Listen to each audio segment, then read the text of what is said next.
हार्दिक स्वागत है। आज हम लोग पढ़ेंगे कक्षा 11वीं का पहला लेसन यानी समुच्चय समुच्चय सेट्स। तो चलिए हम लोग स्टार्ट करते हैं। सबसे पहले समझते हैं समुच्चय कहते किसको है। तो कह रहा है कि वस्तुओं या पदों के सुपरिभाषित संग्रह या समूह को समुच्चय कहते हैं। हमने क्या आपको डिफिनेशन बताई? हमने बताया वस्तुओं या पदों के सुपरिभाषित संग्रह या समूह को समुच्चय कहते हैं। तो उसके बाद हम लोग समझेंगे समुच्चय के अवयव। समुच्चय के अवयव यानी element of sets. Element of sets यानी समुच्चय के अवयव। तो कह रहा है कि समूह या समुच्चय जिन सदस्यों से मिलकर बनता है उसी को हम लोग समुच्चय का क्या बोलते हैं? अवयव बोलते हैं। यानी समुच्चय के सदस्य ही समुच्चय के अवयव होते हैं। और हम लोग समझ लेते हैं कि समुच्चय कब होगा, समूह कब बनेगा और कब नहीं बनेगा। तो जब भी समुच्चय संख्यात्मक दृष्टि देखा जाएगा, समूह को संख्यात्मक दृष्टि यानी क्वांटिटी बेस होगा तो हम लोग उसको समुच्चय बोलेंगे। लेकिन जब भी समुच्चय गुणधर्म के आधार पर देखा जाएगा तो समुच्चय नहीं होगा। जैसे मैं आपको एक दो एग्जांपल के साथ बता दे रहा हूं कि कौन सा समुच्चय होगा और कौन सा समुच्चय नहीं होगा। जैसे हम लोग कह दें कि भारत के सभी राज्यों का समुच्चय, तो देखिए भारत के सभी राज्य संख्यात्मक दृष्टि से हैं। हम लोग जानते हैं कि कितनी संख्या है, तो क्या है? समुच्चय है। जैसे ये हम लोग कहें कि उत्तर प्रदेश के सभी जनपदों का समुच्चय, तो ये भी क्या है? समुच्चय है। लेकिन हम लोग ये कहें कि भारत के महान 10 लेखकों का समुच्चय, तो ये हम लोग का समुच्चय नहीं है, क्योंकि भारत के कौन से 10 महान लेखक हैं उसको रखना थोड़ा सा मुश्किल है। तो हमने आपको एक ही लाइन में समझाया कि समुच्चय कब होगा, जब वो संख्यात्मक दृष्टि से हो। जब उसके गुण धर्म की बात होने लगे तो समुच्चय नहीं होगा। चलिए अभी मैं आपको थोड़ा सा और आगे बता दे रहा हूं। हमने मान लिया एक सेट ए, उसमें लिख दिया 1 2 3। देखिए सबसे पहले समुच्चय को हम लोग मझोले कोष्ठक में रखते हैं और प्रत्येक अवयव यानी प्रत्येक सदस्यों के बीच कामा लगा होता है। देखिए यहाँ 1 2 3 सबके बीच में क्या है? कामा। और किस कोष्ठक में? मिडिल ब्रैकेट में यानी मझोले कोष्ठक में लिखते हैं। तो एक यहाँ पर हम लोग कहेंगे जैसे 1 बिलोंग ए, इसको क्या पढ़ते हैं? इसको हम लोग पढ़ते हैं बिलोंग्स टू। क्या पढ़ते हैं? Belongs to. समझिए 1 बिलोंग्स टू ए यानी 1 जो समुच्चय ए का अवयव है यानी सदस्य है।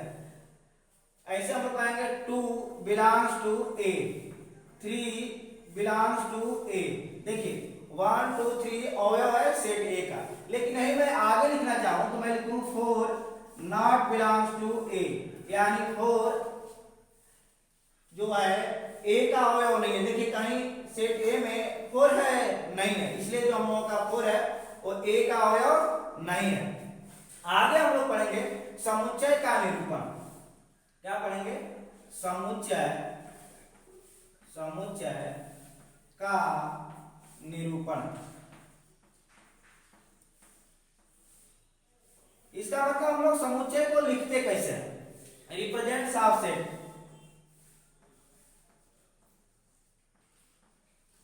रिप्रेजेंट्स ऑफ सेट्स, समुच्चय का निरूपण।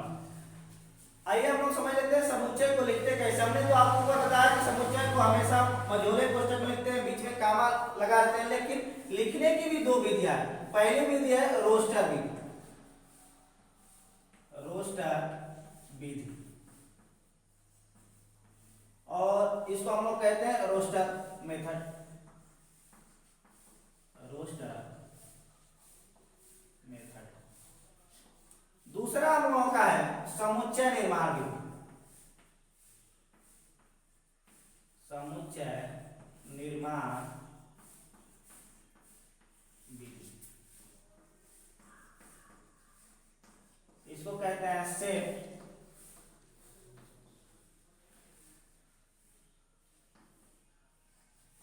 बिल्डर फॉर्म या मेथड।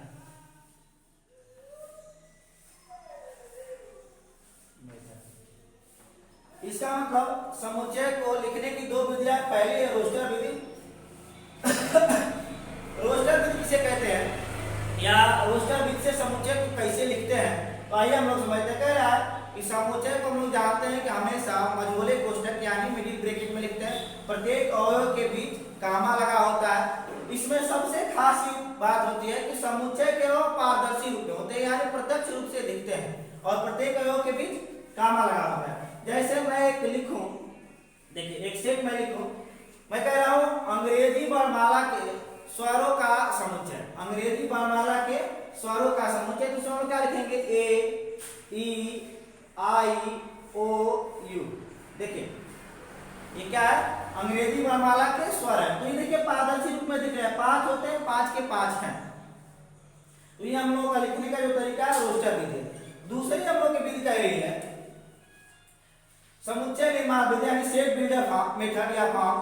तो कह रहा है इसमें हम लोग क्या करते हैं, इसमें समुच्चय वैसे ही लिखे जाते हैं, लेकिन थोड़ा सा इसमें डिफरेंस ये होता है, इसमें भी मझोले कोष्ठक में हम लोग लिखेंगे समुच्चय को, लेकिन इसमें क्या होता है समुच्चय के अवयवों को उनके गुण धर्म के आधार पे लिखा जाता है। गुण धर्म के आधार पे मतलब इनके जो अवयव होते हैं अपारदर्शी रूप में होते हैं, पारदर्शी नहीं होते। जैसे समझिए इसी बात को मैं नीचे लिखना चाहूं तो मैं ऐसे लिखूंगा x सच दैट x, इसको क्या पढ़ते हैं सच दैट, सच दैट मतलब x ऐसा है कि क्या है अंग्रेजी वर्णमाला के स्वर का समुच्चय, या स्वर है, यहां भी आप कह सकते हैं x क्या है तो स्वर है, तो ये भी आपका हो जाएगा। देखिए हमने लिखा x सच दैट x ऐसा है कि अंग्रेजी वर्णमाला के स्वर है। तो स्वर में देखिए यहाँ पूरा दिख रहा है ए ई आई ओ यू पूरा दिख रहा है। यहाँ पे हम लोगों का उसके गुण धर्म के आधार पर इनको क्या किया गया, लिख दिया गया। तो समुच्चय के निरूपण में हम लोग दो विधियां पढ़ते हैं, पहली रोस्टर विधि, दूसरा समुच्चय निर्माण विधि। रोस्टर विधि में हम लोग समुच्चय के और पारदर्शी रूप में होते हैं और समुच्चय निर्माण विधि में समुच्चय के और अपारदर्शी रूप में होते हैं। अब हम लोग आगे पढ़ेंगे समुच्चय के प्रकार। आगे हम लोग पढ़ेंगे समुच्चय के प्रकार। चलिए समुच्चय के प्रकार यानी kinds of set, kinds of set यानी समुच्चय के प्रकार। चलिए हम लोग समझते हैं। सबसे पहले पढ़ेंगे समुच्चय के प्रकार में पहला रिक्त समुच्चय। रिक्त समुच्चय इसको कहते हैं एम्प्टी सेट, एम्प्टी सेट। दूसरा हम लोग पढ़ेंगे एकल समुच्चय, एकल समुच्चय इसको कहते हैं सिंगलटन सेट, सिंगलटन सेट। तीसरा हम लोग पढ़ेंगे परिमित समुच्चय, परिमित समुच्चय इसको कहते हैं फाइनाइट सेट, फाइनाइट सेट। चौथा हम लोग पढ़ेंगे अपरिमित समुच्चय, अपरिमित समुच्चय इसको हम लोग पढ़ेंगे इनफाइनाइट सेट।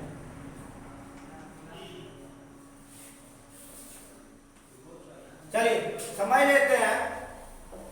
सबसे पहले हम लोग रिक्त समुच्चय किसको बोलते हैं।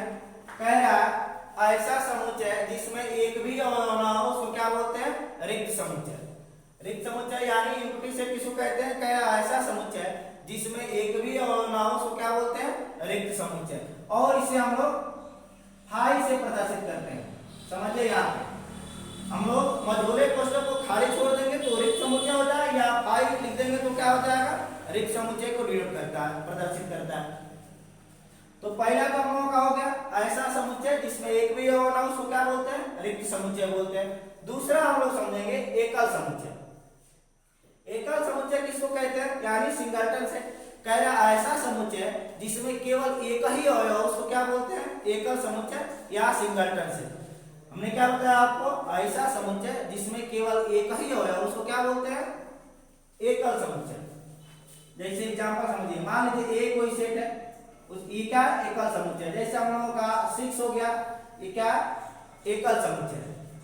कह रहा है यदि जीरो भी मझोले कोष्ठक में तो क्या हो, एकल समुच्चय। या हाई भी मझोले कोष्ठक के अंदर है तो क्या, एकल समुच्चय। यदि फाई ऐसे है तो रिक्त समुच्चय है, और मझोले कोष्ठक में तो क्या, एकल समुच्चय।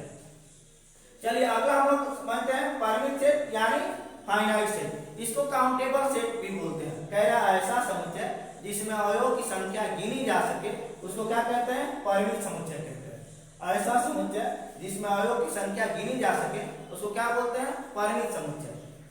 तो लिख लीजिए, जैसे हमने आपको लिख दिया कोई नंबर 1 2 3 4 5, 5 नंबर हमने लिख दिया। देखिए ये क्या, परिमित समुच्चय क्योंकि गिना जा सकता है। ठीक है, अगला हम लोगों का अपरिमित समुच्चय इनफाइनाइट सेट। कह रहा है ऐसा समुच्चय जिसमें अवयवों की संख्या नहीं गिनी जा सके उसको क्या बोलते हैं, अपरिमित समुच्चय बोलते हैं। जैसे मान लीजिए हम लोग n बराबर लिख दें 1 2 3 डॉट डॉट कर दीजिए, ये क्या है, अपरिमित समुच्चय क्योंकि अवयवों की संख्या गिनी नहीं जा सकी कितने हैं। हम लोग कहते हैं आकाश के तारे, तो आकाश में कितने तारे हैं, गिने नहीं जा सकते, तो ये क्या है, अपरिमित समुच्चय यानी इनफाइनाइट सेट। ऐसा समुच्चय जिसमें अवयवों की संख्या नहीं गिनी जा सके उसको क्या बोलते हैं, अपरिमित समुच्चय बोलते हैं। एक तो और मैं आपको बता दूं, समान समुच्चय। समान समुच्चय यानी इसको कहते हैं इक्वल सेट। इक्वल सेट इसको हम लोग समझ लेते हैं। समान समुच्चय या इक्वल सेट किसको कहते हैं, तो कह रहा है कि यदि हम लोग मान ले दो समुच्चय ए और बी इस प्रकार हो। कह रहा है दो समुच्चय ए और बी इस प्रकार हो कि ए के सारे अवयव बी में और बी के सारे अवयव ए में हो, तो उसको हम लोग क्या कहते हैं, इक्वल सेट। समझ बात नहीं बाबू, कह रहा है कि समझिए पहले दोबारा इसको। कह रहा है ए और बी दो समुच्चय इस प्रकार हो कि ए के सारे अवयव बी में और बी के सारे अवयव ए में हो, तो उसको हम लोग क्या बोलते हैं, एकल समुच्चय बोलते हैं। एग्जांपल के तौर पे समझ लीजिए, कह रहा 1 2 3, मान लीजिए ए में 3 अवयव है और बी बराबर 3 2 1 हो जाए, समझिए। तो कह रहा है ए और बी क्या है, इक्वल समुच्चय है, ए इक्वल टू बी। पुनः मैं आपको बता दे रहा हूं, आप लोग शोर मचाने लगे। हमने आपको ये बताया कि यदि ए के सारे हो बी में और बी के सारे हो ए में हो, तो उसको हम लोग क्या बोलते हैं, एकल समुच्चय बोलते हैं। देखिए जैसे हम लोगों का 1 2 3 ए में है और 3 2 1 है, यानी ए के सारे हो बी में है और बी के सारे हो ए में है, इसलिए हम लोग क्या बोलते हैं, एकल समुच्चय या एकल इक्वल सेट या समान समुच्चय। अगला हम लोगों का पांचवा समतुल्य समुच्चय। समतुल्य समुच्चय, समुच्चय यानी इसको कहते हैं इक्विवेलेंट सेट। इक्विवेलेंट सेट, देखिए इसको हम समझते हैं समतुल्य समुच्चय किसको कहते हैं। कह रहा यदि दो समुच्चय ए और बी इस प्रकार हो कि ए में अवयवों की संख्या बी के अवयवों की संख्या के बराबर हो, जितने अवयव ए में हो उतने ही अवयव बी में, क्या मतलब संख्या होगी। जैसे मैं आपको एग्जांपल के तौर पे लिखूं, ए इक्वल टू मान लीजिए 1 2 3 है और बी इक्वल टू मैं लिख दूं ए बी और सी। समझिए ए में कितने अवयव है, 3 अवयव, बी में कितने अवयव, 3 अवयव, यानी number of element in set A equal to number of element in set B. कह रहा ए में अवयवों की संख्या यदि बी के अवयवों की संख्या के बराबर हो तो उसको हम लोग क्या बोलते हैं, इक्विवेलेंट सेट या समतुल्य समुच्चय। तो हमने आपको बताया रिक्त समुच्चय, एकल समुच्चय। तो बारी बारी से रिवाइज कीजिए। कह रहा है रिक्त समुच्चय किसको कहते हैं? कह रहा है ऐसा समुच्चय जिसमें एक भी अवयव ना हो उसको क्या बोलते हैं? रिक्त समुच्चय या एम्प्टी सेट। दूसरा हम लोगों का था एकल समुच्चय, यानी ऐसा समुच्चय जिसमें केवल एक ही अवयव, उसको एकल समुच्चय या सिंगलटन सेट बोलते हैं। तीसरा हम लोगों का था परिमित समुच्चय, यानी ऐसा समुच्चय जिसमें अवयवों की संख्या गिनी जा सके, उसको क्या बोलते हैं? परिमित समुच्चय या फाइनाइट सेट बोलते हैं। चौथा हम लोगों का था अपरिमित समुच्चय या इनफाइनाइट सेट। कह रहा ऐसा समुच्चय जिसमें अवयवों की संख्या नहीं गिनी जा सके, उसको क्या बोलते हैं? अपरिमित समुच्चय बोलते हैं। अब हम लोगों का समान समुच्चय या इक्वल सेट। कह रहा है ए और बी दो समुच्चय इस प्रकार हो कि ए के सारे अवयव बी में और बी के सारे अवयव ए में हो, तो उसको हम कहते हैं ए इक्वल टू बी, यानी जो ए में अवयव वही बी में अवयव भी रहेंगे। और समतुल्य समुच्चय यानी इक्विवेलेंट सेट, तो कह रहा है ए में अवयवों की संख्या बी के अवयवों की संख्या के यदि बराबर हो तो उसको हम कहते हैं समतुल्य समुच्चय या इक्विवेलेंट सेट। और उसको डिनोट करते हैं एन ए बराबर एन बी, यानी number of element in set A equal to number of element in set B. तो हमने आपको समुच्चय और समुच्चय के प्रकार को समझाया। तो यदि आपको मेरी वीडियो अच्छी लगी तो इसको लाइक, शेयर और सब्सक्राइब करें। धन्यवाद।